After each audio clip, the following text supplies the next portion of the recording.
what your country can do for you. Ask what you can do for your country.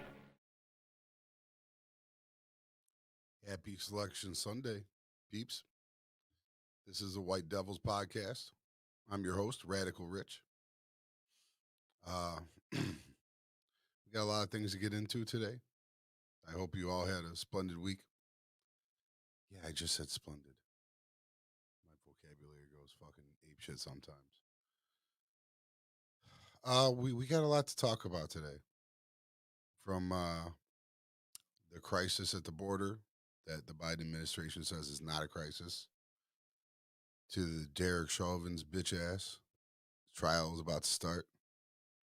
Yes, Terrell, man said splendid. I did. I fucking said it.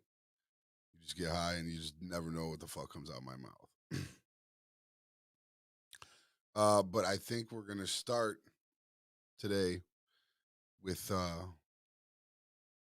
CDC releasing full guidelines this week, guidelines for people that are fully vaccinated. There's some interesting stuff in here. I know that it's going to be controversial. Some people are going to understand it. Some people won't. But here's some of the highlights. So, the first thing to get into is, what is the definition of fully vaccinated? Just so we're all clear. The definition of being fully vaccinated is you've waited 2 weeks after your final dose. Whether you had one dose or two, it's after the last dose, 2 weeks.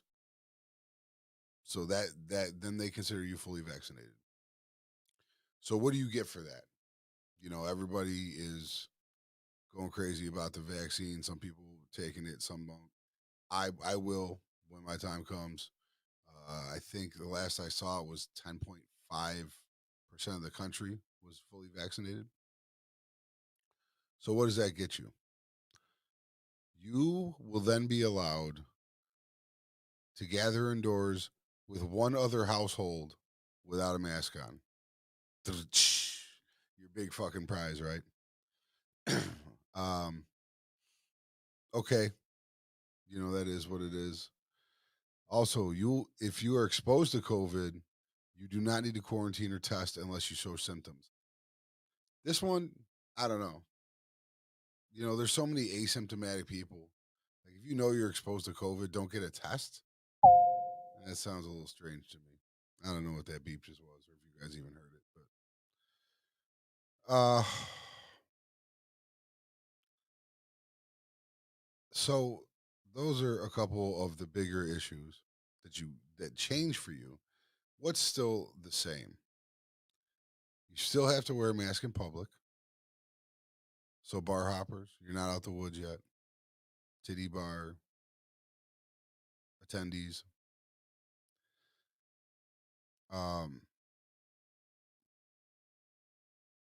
You still have to social distance. So it hasn't changed either. You cannot gather with unvaccinated people from multiple households. This is where it gets a little funny.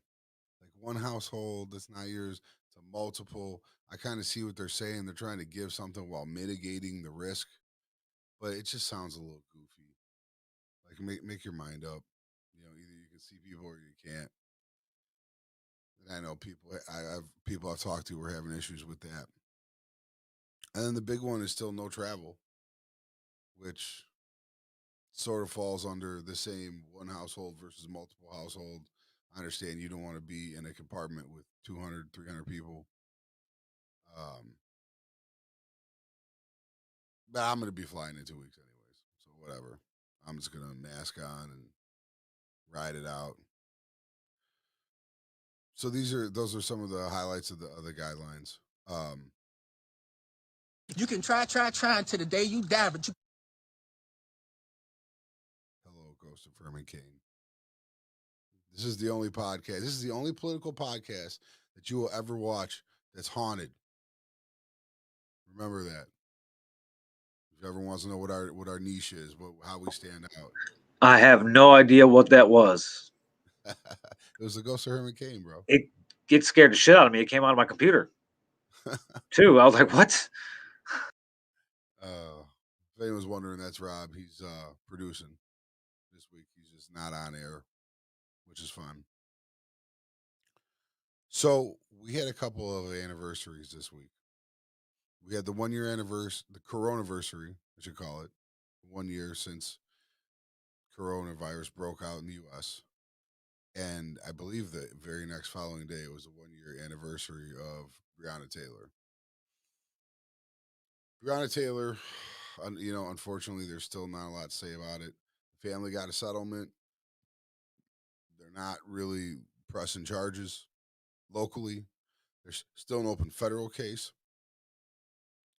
Now that Biden's in office, maybe that'll actually get picked up and get some work done. But for the coronaversary, Joe Biden had a press conference. I don't want to say he paid tribute to Corona because that just sounds terrible, but he acknowledged it, acknowledged the almost 550,000 people that have passed from it. But then he dropped a couple of pretty important pieces of information. All adults 18 and up should be able to be vaccinated by May 1st. That's the deadline he put on the states. I don't know if he has the legal authority to enforce that, but he said it. He put it out there. Big dick energy. Said all you states are going to let everybody get shit. The second one was he said that everybody could be vaccinated by July 4th.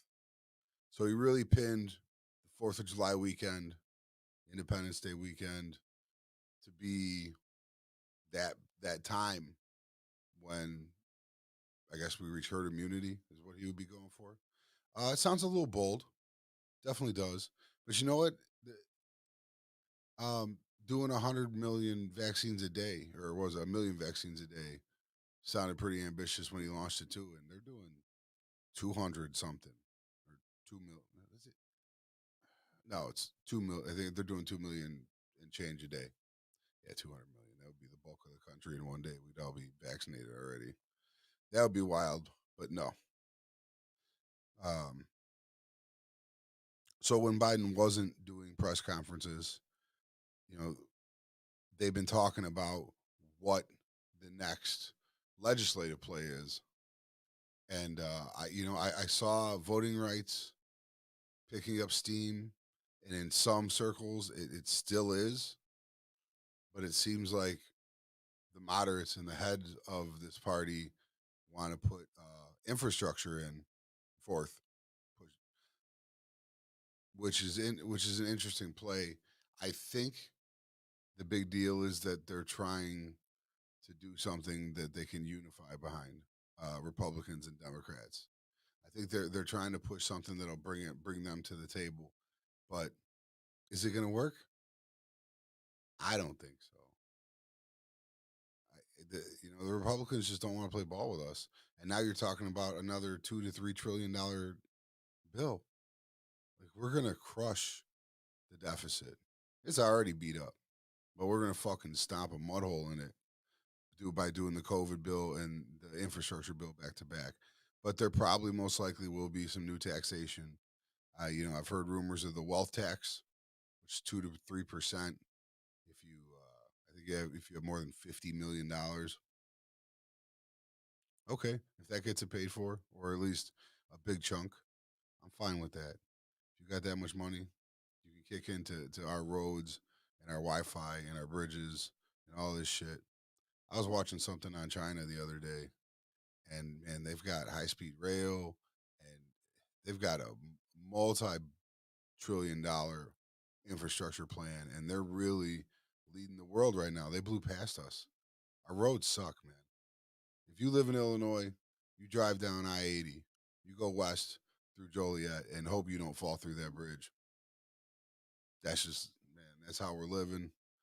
We should do better than that. There's places, I heard Joe Manchin on an interview not long ago, and he was talking about there's places in West Virginia you still can't get Wi-Fi or cell service. It's 2021, man. You can't get no fucking Wi-Fi nowhere. You got dead spots. We should be beyond that. So I'm for the infrastructure bill. I do think it is a ploy for bipartisanship, and I don't think it's going to work out. But maybe we can find a way to squeeze it through, anyways. Though that kind of circles back around to the filibuster, which some of the old fuddy duddies of the party are still standing up for. But we'll see when they really get pushed. When push comes to shove, and they've got no other option but to bust that filibuster or just waste a whole administration doing jack shit. Hopefully that'll change the tide for them because we need to get some of these things done. And if we got to do it through a simple majority, I'm for it. I don't care at all. So to be continued on that. Next up, we have a crisis at the border. Even though the Biden administration won't call it a crisis, we've got a problem. So the first thing you guys need to know about all this massive immigration is that it really started for COVID. It's been going up since April 2020. It did, even though the news just started reporting on it, like I don't know, within the last 2 weeks. The numbers of people trying to get across the border have been up for some time. They've been rising, and it's gotten to the point where there was 100,000 people that tried to cross in February. 100,000 in 1 month, man. And even more dialed down on that 100,000, there's been a lot of unaccompanied minors. We've been seeing a lot of children, about 450 a day. The Border Patrol is currently holding 3,700 unaccompanied minors. As you can imagine, it's straining. Our facilities are beyond maxed out. They're trying to maybe use. They were talking about an old NASA facility, or they just called FEMA in there to help. So we'll see how that goes. They're trying to place the children with adults, which I think is the right thing to do.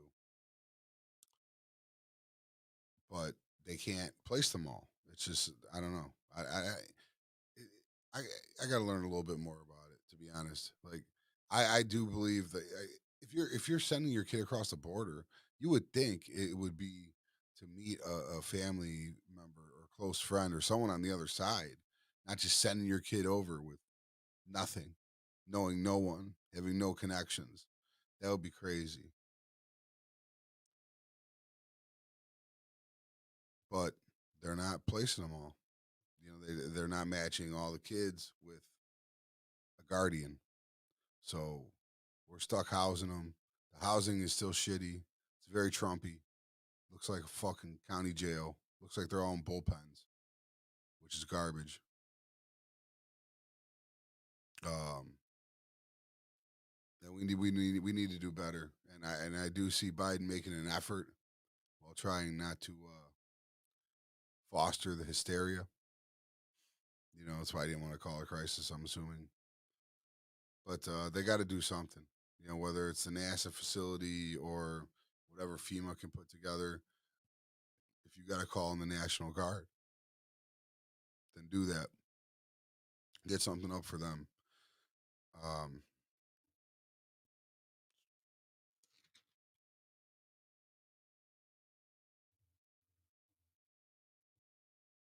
yeah. So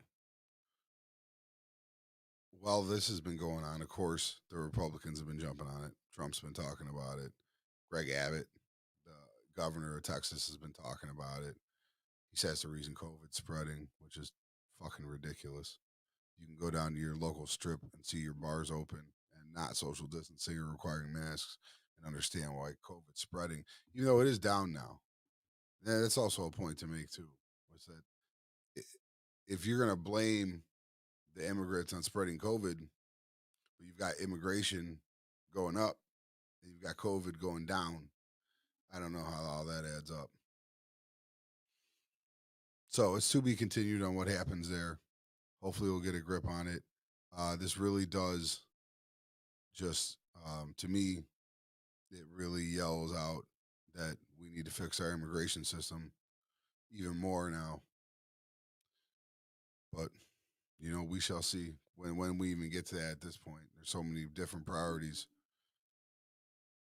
And with that, ladies and gentlemen, I'd like to present to you Ron Johnson. Vill, play video one.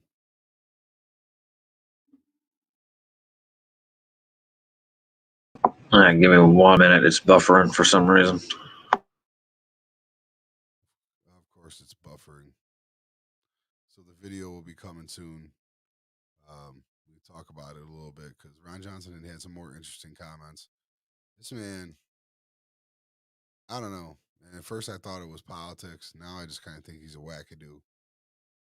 But we shall see where he ends up. Hopefully Wisconsin wises up to him and realizes that he ain't doing anything good for him. He's just yapping a bunch of crazy nonsense.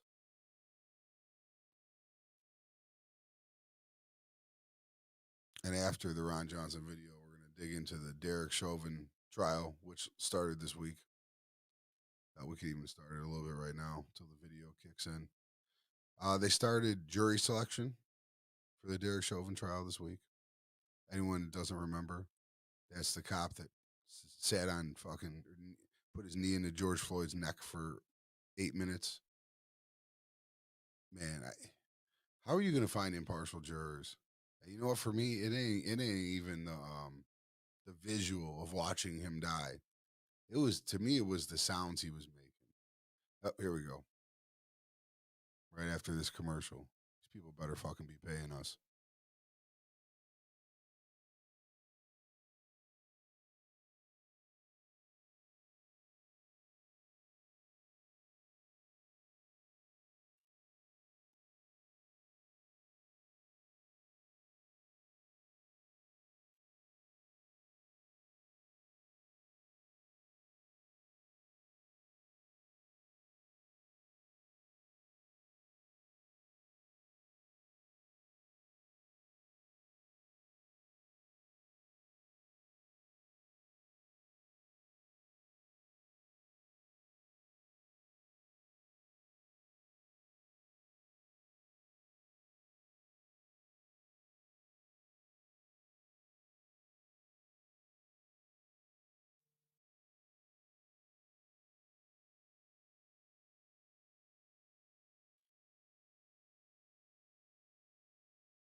So, yeah, Ron Johnson was wilding.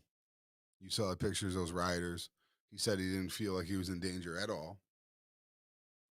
Not, but on the other hand, would have felt in danger if it was BLM or Antifa. And I mean, to me, there's a clear race distinction there. And I thought that would roll nicely into the Derek Chauvin trial. So, as I was saying, they began jury selection this week. I don't know how they're going to find impartial jurors, but somehow they found 7 already. So that's chugging along.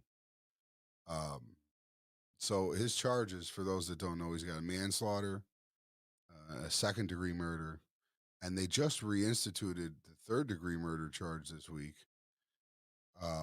Chauvin had appealed it, but the state Supreme Court upheld the charge, citing precedent of a prior case. So he's fighting a second-degree murder, a third-degree murder, and a manslaughter. And man, it's going to be to be continued on that. We'll definitely keep up with it and see how it progresses. But I know that they're putting out this defense saying that it was a drug overdose, but he wasn't having an overdose before the cop threw him on the ground and slammed on his neck or kneed on his neck. That's a tough sell to me. And actually, in Wisconsin, you only have to be proven to be a factor. You don't have to be the majority factor or whatever, or the soul factor, or any of that. So he could have still been overdosing, from what I understand. And just because Chauvin had his knee on his neck, he could still be liable for that. But you know what? The one thing I haven't heard anybody really say about it is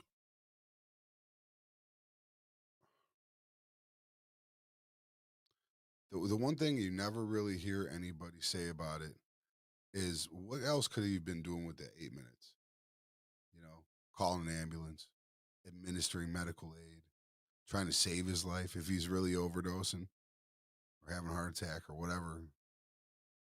You know, it's not just that he had his knee on his neck, though it very much is that, but it's what else he could have been doing to save his life like a good cop should, but he didn't. So I've heard a lot of people say that there's going to be riots and things if he doesn't get convicted of one of the murder charges, as opposed to the manslaughter charge. And I don't know. I don't know if I agree with that. I sort of feel like it depends on how much time he ends up getting. If he ends up getting just a few years, they give him a cop friendly deal, then people are going to lose it. But if he ends up getting the amount of time he deserves to get, which I think is at least 10 years, maybe 15 to 20, if I had to guess, for what he did, I think people will be satisfied. So we'll keep you in tune as that continues on. So I'm sure it's going to heat up the next couple months. A reoccurring theme this season, especially the last handful of episodes, has been the change in voting laws. All 43 states, 250 bills. It's all Republicans losing their shit about Donald Trump not getting reelected. It's kind of nonsensical, but there's been a couple of bills passed, and I wanted to inform you guys about them. The first one, there was a law passed in Iowa, and this particular bill, like I said, it was voted by all Republicans in the state legislature. It cuts 9 days off the early voting from 29 to 20. The polls close at 8 instead of 9, and absentee ballots must arrive by the Monday following the election. So I don't think those are too big of a deal. I'm never a fan of less opportunity to vote. So I don't care for it, but it doesn't really get me worked up. You know, there's still 20 days um, for early voting access. You know, the polls are still open till 8 o'clock. Maybe that hour made a difference for you. Maybe it didn't. I don't know, but it's still kind of late. You know, the elections are on Tuesday, so the following Monday is almost a whole week. So that's kind of lax. So I'm not really mad at that. It's just not it's not how I get down. But there were some there's this one bill passed in Georgia that had some shit in it. And this bill is some fucking bullshit. Straight up. So this one has no excuse or the they're taking away no excuse absentee balloting, which is mail-in balloting. So you have to have a reason. That's 1.3 million people voted absentee balloting via absentee ballot last year, or yeah, the last election cycle. There's new ID requirements for absentee balloting, so they're making it even more complicated, and they're trying to do signature matches and things like that are gonna alienate more voters. Removal of drop boxes. This one really just gets on my damn nerves. Like the drop boxes were such a nice idea. You know, they were watched by camera if they didn't have somebody on site. And this is just where it kind of gets extreme. Um, it lessens the number of days for early voting, which it removes Sundays, which is Georgia's Souls to the Polls movement. They always do it after church. They give all their parishioners rides to go vote. So now they can't really do that, and that's just garbage. Ending automatic voter registration. This was implemented in 2016. Okay, 5 million of the 7.6 that live in Georgia used it. It's crazy, man. It's absolutely crazy that's all that they're doing all this. Um, it gets even wackier. Prevents counties from taking grants from nonprofits to improve elections. Yeah, so if you want to upgrade your machines or add, more people, you can't. I mean, I guess I don't. But you can still take for profit. So what is this? The other side of Citizens United. Is that what this is? I don't care for it. I don't care for it at all. If you want to put in a rule or a law that said you have to show how much money you take in and where you're spending it, like I'm cool with something like that. Not trying to hide nothing, but just not allowing them to collect money. And who are the not for profits? Is this a shot at Planned Parenthood? This is Georgia. Are they the not for profit that they had in mind when they wrote this, or was it? I don't know, but it's no bueno.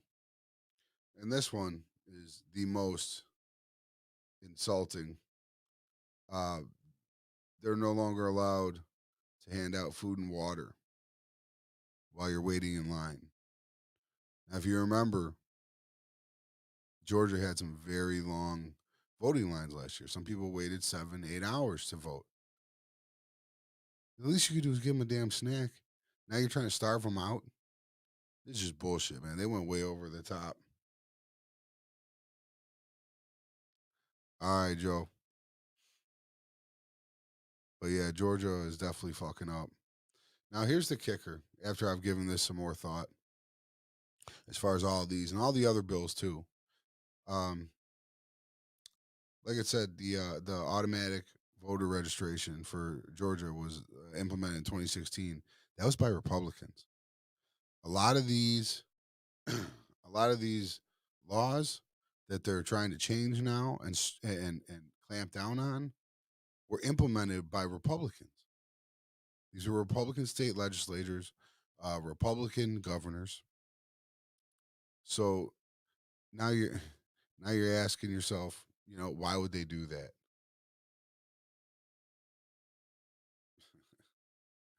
Joe's out here acting a fool.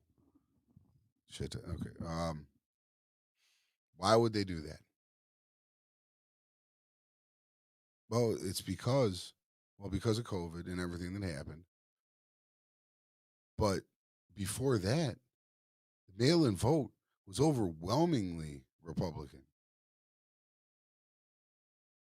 and that's sort of the kicker of it. Like you're reacting so crazy to COVID, but there's going to be a post-COVID, just like there was a pre-COVID. And pre-COVID, the absentee balloting and all that was all Republican. So when it goes to post-COVID, they might end up shooting themselves in the foot. This could backfire on them. And you know what? To be honest, I kind of hope it does because a lot of it is bullshit. You guys have all heard um, my thoughts on voting. I think it should be as easy as possible. I think election day should be a national holiday. I think they should find a way that we could do it on our phones.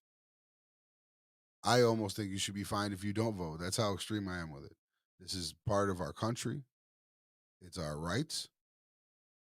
It's participation as far as citizen, being a citizen. And it's just real silly that they're making it harder for people to vote. I don't like it. It's the minority party trying to maintain some grasp of power. We got to get beyond it. The Voters' Rights Act will offset a lot of this stuff, I believe. But we got to find a way to get that through. And that goes back to the filibuster. And my favorite homie, Joe Manchin, fuck him, Chris and Cinema, all them people. You know, all these different policies and plans, a legislative wish list, it all goes back to the same handful of people and the same issue, which is we got filibustered. So unless we put it off till 2022, but traditionally, the sitting party in the White House loses their supermajority halfway through the term, at the midterm elections. So I don't know if you want to leave that to bet. You know, it doesn't sound like a smart move to me. I would rather just whack this filibuster out and take advantage of the last year, well, almost 2 years that we got, and just get as much stuff through as we can. That's my thoughts on it. Today, I'm going to leave the last word. Yeah, this was an abridged version. We got through a lot of stuff really quick. There's a lot of information to share, and it all came out pretty fast. But yeah, we're at that point in the show. So I'm going to leave the last word today to Tim Ryan. Rob, you want to play that second video?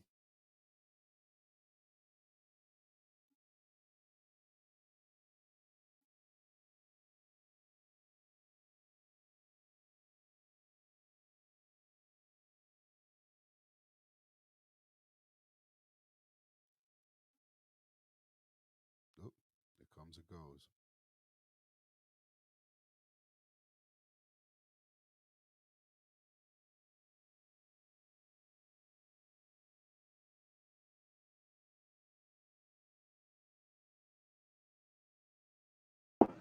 Hold on. All right. More difficulties with the ghost of Herman Cain. I hope Illinois won the Big Ten.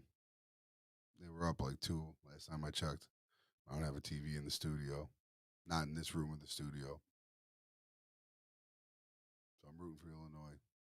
I root for Michigan too. It's Illinois isn't good enough. So all right, here we go.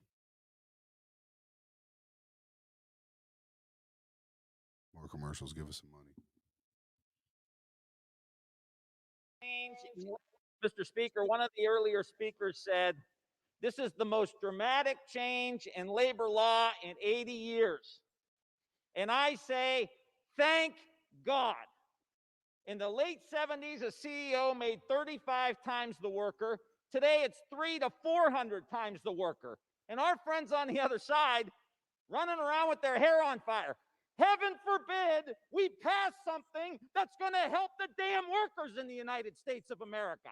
Heaven forbid we tilt the balance that has been going in the wrong direction for 50 years. We talk about pensions, you complain. We talk about the minimum wage increase, you complain. We talk about giving them the right to organize, you complain. But if we were passing a tax cut here, you'd be all getting in line to vote yes for it.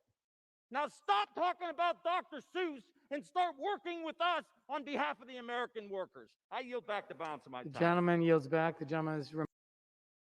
Shut the fuck up about Dr. Seuss. That's the moral of that story. No, it's not the moral of that story, but please shut the fuck up about Dr. Seuss. If they want to fucking censor their own catalog, they have the right to do it. Anywho, that'll about do it for today. This has been White Devils. I'm Radical Rich. We will see you next week. Yo, what happened to peace?